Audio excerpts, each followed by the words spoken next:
सजीव माने क्या होता है? पहला तो यही हमारा पॉइंट है। सजीव मतलब जिसके अंदर क्या हो, जीवन हो, जान हो, तो वो सजीव हो। कौन सी चीजें सजीव होती है बताओ, जिनके अंदर जीवन है?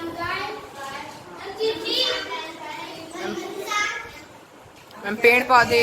पेड़ पौधे और मनुष्य, इन्हीं में तो जीवन है। पेड़ पौधे और मनुष्य कह लो, और क्या कह सकते हो, जानवर है ना, पक्षी और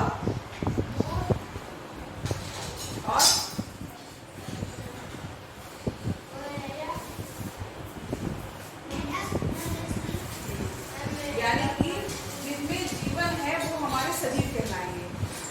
ठीक, पहला लक्षण क्या है सजीव का? पोषण। पोषण मतलब, पोषण क्या होता है? आप खाना खाते हो? प्रोटीन। हाँ, खाना खाते हो, किस लिए खाते हो? ताकि आपको पोषण मिले। Carbohydrate, protein, fat, mineral, vitamin सब मिले, है ना। तो शरीर को सुचारू रूप से चलाने के लिए हमें सबसे पहले ऊर्जा चाहिए। ठीक, और वो ऊर्जा हमें कहाँ से मिलेगी? भोजन से। भोजन से मिलेगी। जब भोजन करोगे तभी तो ऊर्जा मिलेगी। और ये भोजन कौन बनाता है? पौधा। पेड़ पौधे भोजन बनाते हैं। कब? सूर्य की उपस्थिति में, है ना। जड़ से क्या जाती है? जल और कार्बन डाइऑक्साइड की उपस्थिति में हम पौधे अपना स्वयं भोजन बनाते हैं। तो वह कैसे हो गए? स्वपोषी हो गए। सबसे पहले भोजन जब बनाएंगे तो अपने आप को पोषित करेंगे ना। जड़ों में, पत्तियों में, फूल में, तने में, सब में खाना जाएगा। ठीक है, उसके बाद इन पौधों को कौन खाता है? जंतु। तो तीन तरह के हो गए हमारे, शाकाहारी, मांसाहारी और सर्वाहारी। शाकाहारी कौन होते हैं? जो मांस नहीं खाते। वह जंतु जो सिर्फ पेड़ पौधे खाते हैं, वो हमारा शाकाहारी कहलाएगा। बकरी, चूहा, हिरण। मांसाहारी जो मांस खाते हैं, शेर, चीता। शेर, चीता, क्या है? मांसाहारी कहलाएंगे। दूसरा है, थर्ड है सर्वाहारी। सर्वा मतलब सब खाने वाले, पेड़ पौधे और साथ ही साथ मांस भी खाने वाले। तो वो कौन हो जाएगा? मनुष्य और प्राकृतिक, इसमें आते हैं सर्वाहारी जो सब कुछ खाते हैं। ठीक, श्वसन। श्वसन मतलब सांस लेना। अगर आप नोटिस करें तो हम हर मिनट या हर सेकंड सांस लेते हैं, उसमें क्या करते हैं? कार्बन डाइऑक्साइड गैस को बाहर निकालते हैं और ऑक्सीजन गैस को अंदर लेते हैं। ठीक है, तो ये श्वसन प्रक्रिया चलती रहती है हमारी। अब ये श्वसन होता कैसे?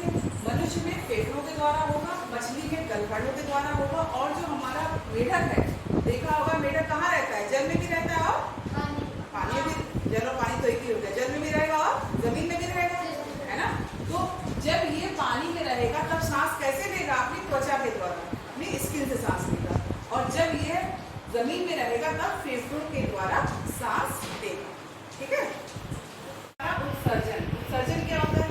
जो भी हमारा अपशिष्ट पदार्थ है, जो भी हमारा अपशिष्ट पदार्थ है, वो क्या है? हमारे लिए हानिकारक है, अनावश्यक है। आपने कुछ भी खाया वो पचेगा भी, तो पचने के बाद क्या होगा? वेस्ट निकलेगा, वो आप यही तो चाहोगे कि शरीर से बाहर निकल जाए, है ना।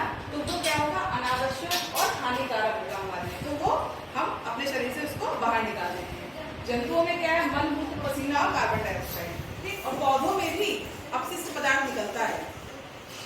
जो पदार्थ अपशिष्ट होता है, जो अनावश्यक होता है, हानिकारक होता है, वो अपने क्या करते हैं? पौधे अपने शरीर से निकाल देते हैं। जैसे कि गोंद, रेजिन, हींग खाते हो? हींग सब्जी में डालते हो?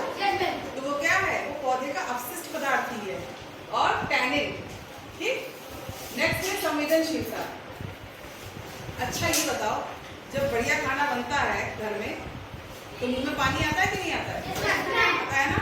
या फिर मान लो कभी कोई गर्म भगोना है, पता तो होता नहीं गर्म है, अचानक से छू लो तो तुम्हारा हाथ पीछे की तरफ होगा ना, हटा लोगे ना अपना हाथ। तो यही संवेदनशीलता है। जैसे कि मैंने यहाँ पे लिखा है, मनपसंद भोजन जब आप देखोगे तो वो क्या करेगा? उद्दीपन का काम करेगा, और उसको देख के क्या होगा? आपके मुंह में पानी आएगा। तो ये अनुक्रिया हो गई। तो जो उद्दीपन और अनुक्रिया में संबंध होता है, वही हमारा संवेदनशीलता होता है। एक पौधा होता है जिसका नाम है छुई हुई, लाजवंती कहते हैं। मैंने देखा है हमने। इसको टच करो, छू लो तो क्या होता है? मैं मुझे आता पूरा, और थोड़ी देर में हिल जाता है। तो ये क्या है? ये पौधों में संवेदनशीलता है। ठीक है, नेक्स्ट है हमारा वृद्धि। वृद्धि मतलब ग्रोथ, बढ़ना। जैसे मुर्गी का अंडा है, अंडा फूटेगा तो बच्चा निकलेगा, फिर वो बड़ा होगा, है ना, होता है कि नहीं। फिर मुर्गी अंडे देगी, फिर बच्चा होगा, फिर वो बड़ा होगा। तो ये वृद्धि है। ऐसे मनुष्य में वृद्धि होती है। हम छोटे होते हैं, फिर बड़े होते हैं, फिर बूढ़े होते हैं। तो ये क्या है? हमारी वृद्धि, ग्रोथ। ठीक है, नेक्स्ट है प्रजनन। प्रजनन मतलब रिप्रोडक्शन। जंतुओं और पौधों में अपने अपने समान जीवों को उत्पन्न करने की क्षमता होती है।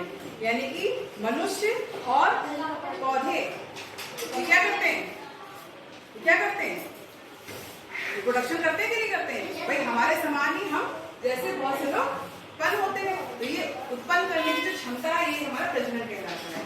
ठीक है, समझ आ रही बात? तो ये हमारे सारे जो 6 पॉइंट तक मैंने बताया आपको, ये हमारे सजीवों के लक्षण है, यानी जिनमें जीवन है, इनके क्या है, लक्षण है। पौधों में जीवन है और जंतुओं में जीवन है, 2 में तो जीवन है, बाकी सब क्या है, निर्जीव है, जिनमें जीवन नहीं है। तो इनके जो लक्षण है वो ये 6 है जो क्या कहलाएंगे, सजीवों के लक्षण।